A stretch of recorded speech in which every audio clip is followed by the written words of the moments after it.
Fala, amigo de Jesus, seja bem-vindo aqui. Hoje nós vamos ler e meditar o Evangelho de Jesus Cristo, que foi escrito por Marcos, lá no capítulo 8, versículos do 1 até o 10. Vamos fazer a leitura. Naqueles dias, havia de novo uma grande multidão e não tinha o que comer. Jesus chamou os discípulos e disse: Tenho compaixão dessa multidão, porque já faz 3 dias que está comigo e não tem nada para comer. Se eu os mandar para casa sem comer, vão desmaiar pelo caminho, porque muitos deles vieram de longe. Os discípulos disseram: Como poderia alguém saciá-los de pão aqui no deserto? Jesus perguntou-lhes: Quantos pães tendes? Eles responderam: 7. Jesus mandou que a multidão sentasse no chão. Depois pegou os 7 pães e deu graças, partiu-os e ia dando aos seus discípulos para que os distribuíssem. E eles o distribuíram ao povo. Tinham também alguns peixinhos. Depois de pronunciar a bênção sobre eles, mandou que os distribuíssem também. Comeram e ficaram satisfeitos, e recolheram 7 cestos com os pedaços que sobraram. Eram 4.000, mais ou menos. E Jesus os despediu. Subindo logo na barca com seus discípulos, Jesus foi para a região de Dalmanuta. Hoje nós estamos aqui contemplando, mais uma vez, esse evangelho da multiplicação dos pães.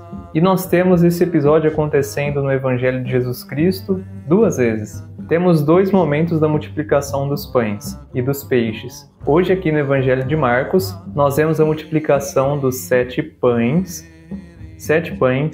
para 4.000 pessoas. Esse evangelho tem o intuito de nos conduzir a entender o milagre de Deus acontecendo por meio da numerologia.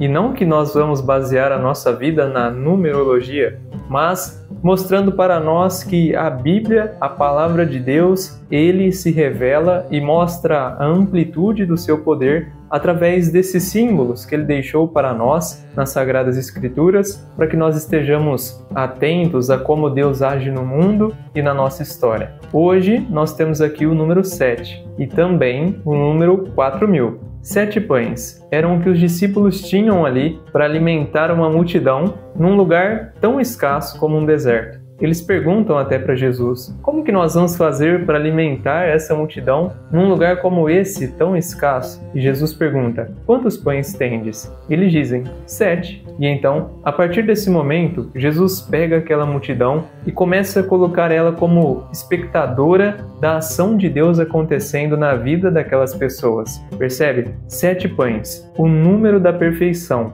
da plenitude, ou seja, aquilo que para os recursos humanos era escasso porque estava num ambiente de escassez, para Deus, os 7 pães é o recurso suficiente, porque o protagonista da história e do milagre ali presente é o próprio Deus, através de Jesus realizando com que a fome daquelas pessoas, que a partir daquele momento se tornaram espectadoras da ação de Deus, teriam sido saciadas. Percebeu? Os nossos recursos são limitados. Às vezes não, na verdade quase sempre, nós não nos bastamos suficientemente. Precisamos da ajuda de Deus. Aquilo que é escasso para o recurso humano, nas mãos das pessoas certas, no caso das pessoas divinas, Deus é o suficiente para saciar a fome da alma da criação humana. Hoje Jesus coloca 4.000 pessoas, uma multidão, num lugar improvável de brotar recursos, mas ele é o recurso suficiente para saciar a fome de cada uma daquelas pessoas.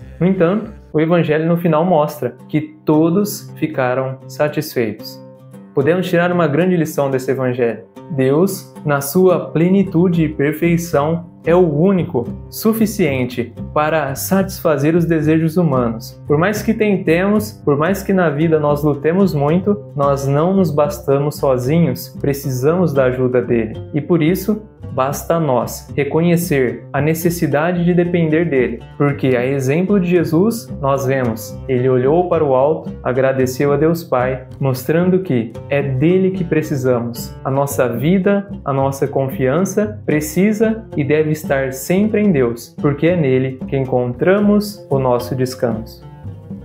Bom saber que você chegou aqui até o final desse vídeo. É bom que você saia daqui sabendo que o número 7 significa a perfeição e a plenitude de Deus. E algo muito mais importante, que a sua vida, a sua satisfação deve estar ancorada nele, porque somente ele, mesmo quando nós não temos recursos, ele é o recurso que nós precisamos. Eu desejo que a graça dele te acompanhe hoje e sempre, por todo e qualquer lugar que você estiver, com recursos ou sem recursos. Um forte abraço em você e até mais.